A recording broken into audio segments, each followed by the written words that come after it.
IBS വന്നു കഴിഞ്ഞാൽ അത് കംപ്ലീറ്റ്ലി മാറും, ക്യൂറബിൾ ആണോ? കാര്യം ഈ മെഡിസിൻ ആണ് അവർക്ക് IBS ഉണ്ടാക്കുന്നത്.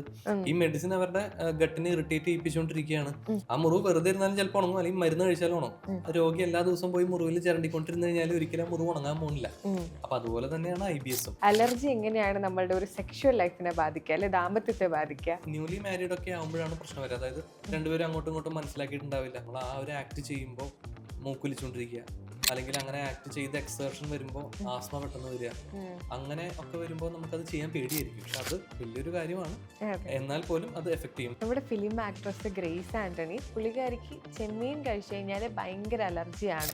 പല ആൾക്കാർക്കും പല വെറൈറ്റി ഓഫ് അലർജൻസ് കൊണ്ടാണ് പെട്ടെന്ന് ഒരു ആക്സിഡന്റ് ഉണ്ടായി. നമുക്ക് ഡ്രഗ് അലർജി ഉള്ള ആളാണ്, പെയിൻ കില്ലേഴ്സോ അല്ലെങ്കിൽ പെട്ടെന്ന് എന്തെങ്കിലും മെഡിക്കേഷൻസോ വേണമെങ്കിൽ അത് പറ്റില്ല.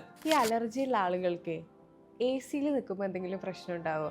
അപ്പോൾ ഈ AC ഓഫ് ചെയ്യാതെ എങ്ങനെയാണ് ഇവരുടെ അലർജി നമുക്ക് പ്രതിരോധിക്കാൻ പറ്റുക? അപ്പൊ ഈ രണ്ട് കാര്യങ്ങളോടും അലർജി ഉള്ള ആൾക്കാർക്ക് അലർജി AC ഇടുമ്പോൾ കൂടാറുണ്ട്. അപ്പോൾ AC ഒഴിവാക്കിയിട്ട് അവരുടെ അലർജി കുറയ്ക്കണമെങ്കിൽ തീർച്ചയായിട്ടും മരുന്ന് കഴിക്കുന്നത് വേണം. ആ കുട്ടിക്ക് ആ ചെറിയ മനസ്സിൽ അനുഭവിക്കേണ്ടി വരുന്ന സോഷ്യൽ സ്റ്റിഗ്മ അത് ഭയങ്കരമാണ്. അതുപോലെ അവർക്ക് പഠനത്തിൽ കോൺസെൻട്രേറ്റ് ചെയ്യാൻ പറ്റില്ല. അവന് രാത്രി ഇരുന്ന് പഠിക്കാൻ പറ്റില്ല. രാവിലെ നേരത്തെ എണീക്കുമ്പോൾ തുമ്മി അവന് പഠിത്തത്തിൽ കോൺസെൻട്രേറ്റ് ചെയ്യാൻ പറ്റില്ല. അങ്ങനെ ക്വാളിറ്റി ഓഫ് ലൈഫിനെ ഏറ്റവും കൂടുതൽ എഫക്ട് ചെയ്യുന്ന ഒരു രോഗമാണ് അലർജി. സിമ്പിൾ ആയിട്ട് പറഞ്ഞാൽ അപ്പൊ എന്താണ് അലർജി?